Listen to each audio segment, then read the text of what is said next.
Welcome back. Fox News Alert now. Objects spotted in the search for missing AirAsia Flight 8501 this morning. And now officials believe it is at the bottom of the sea.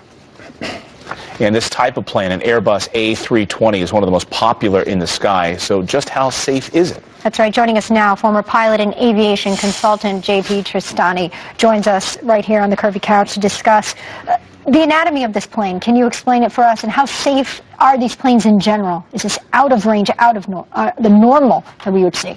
The only abnormality is the flight control system between that and Boeing. This is a different type of flight control system where the pilots are generally outside of the loop of direct control. Boeing keeps you inside the loop of direct control of a fly-by-wire. These aircraft are safe. They've had a long history of operation.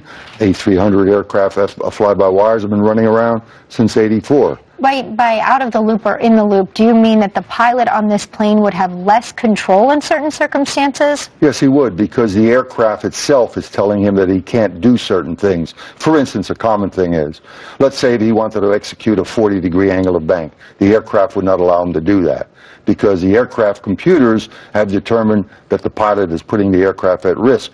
If you were in a Boeing fly-by-wire, you could crank that thing over to 50, 60 degrees. So you could override the system in another plane, whereas this plane you cannot. Yes. Is that, I mean, this seems not to be the safest situation for certain pilots. The French engineers determined the fact that 75% of the accidents are caused by pilots, or they're contributory. So they decided that the skill levels with the amount of pilots you would need in the future for the amount of aircraft flown may not be available, and so they decided to put an aircraft that was essentially pilot-proof.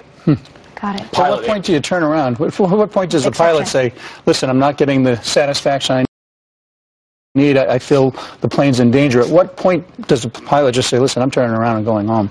The minute that the aircraft commander says that his aircraft has got a possible danger, that's when you execute, and if it needs to be an emergency authority where you actually state, I have an emergency authority, I am performing the following maneuver, whether that's off course or you're turning around and go back. That is pilot in command.